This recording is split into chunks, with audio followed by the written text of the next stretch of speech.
അവിടെ ഫുള്ള് സങ്കടത്തിലാണല്ലോ. എല്ലാം മോനെ 24 വയസ്സുള്ള എൻ്റെ കല്യാണം കഴിഞ്ഞു. നമ്മളല്ലെന്നാ ചെയ്യുക ഇങ്ങനെയാകുമ്പോൾ. നിങ്ങൾ അന്വേഷിച്ച് പോയിട്ടില്ലേ? എവിടെ അന്വേഷിച്ച് കിട്ടണ്ടേ? നിങ്ങൾക്ക് പെണ്ണിന് വേണോ? ആ കുറച്ച് പൈസ ഉണ്ട്. അത് പ്രശ്നം. ഒരു 1.5 ലക്ഷം റുപ്യ വീടിൻ്റെ രേഖ വെച്ചാലും വയ്ക്കില്ല. ഇനി ഒന്ന് ശരിയായിട്ടാ. എന്നാൽ പിന്നെ നിങ്ങളെ പൈസ ഉണ്ടായിരുന്നു നോക്ക്. ആയിക്കോട്ടെ, പെണ്ണിനെ നമുക്ക് സെറ്റാക്കാം. അതിപ്പോൾ എങ്ങനെയല്ല എന്തെല്ലാം നീ പറയണം, എപ്പോൾ പോകേണ്ടതെന്ന് നീ പറയാം. നിങ്ങൾ പൈസ റെഡിയാവോ? ഓ അത് നമുക്ക് ശരി. എന്നാൽ പിന്നെ നാളെ തന്നെ പോയിക്കളെ നമുക്ക്. നാളെന്ന് പറഞ്ഞാൽ എനിക്കിപ്പോൾ ഒന്ന് പിന്നെ ഫൈനാൻസായിട്ട് നോക്കണം എത്ര പൈസ കിട്ടുമായിരുന്നു.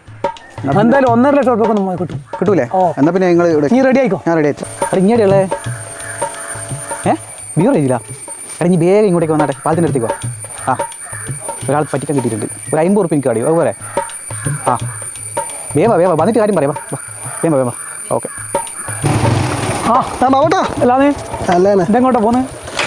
വെറുതെ ഇറങ്ങിയപ്പാ ഇവിടെ നമ്മളെ ചെങ്ങായി കോൾഡ് വല്ലതും വന്നിട്ട് വന്നേ. എന്തുകൊണ്ട്? ഏതോ ഒരു മണ്ടറ കിട്ടിയിട്ടുണ്ട് പറ്റിക്കാനും പറഞ്ഞിട്ട്. എന്തിന്? എന്നാന്നറിയില്ല, എന്തോ ഒരു ചങ്ങായി ഇതുണ്ട്.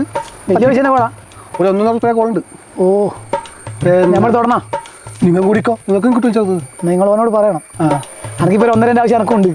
ഞാൻ ഓനെ സുബിനെ വിളിച്ചോട്ടെ. ഒന്ന് വിളിച്ചോക്ക്.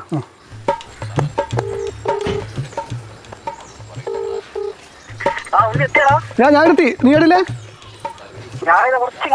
എടാ ബാബുവാട്ടിനുണ്ട്. ബാബുവാട്ടിന് ഒരു 1.5 റുപ്യ കേസുണ്ട് പോലും. എടാ വേറെ പ്രശ്നമുണ്ട്. ഇത് ലൗഡ് സ്പീക്കറല്ല സംസാരിക്കുന്ന നമ്മൾ. എല്ലാം ഞാൻ പിന്നെ വിളിക്കോ.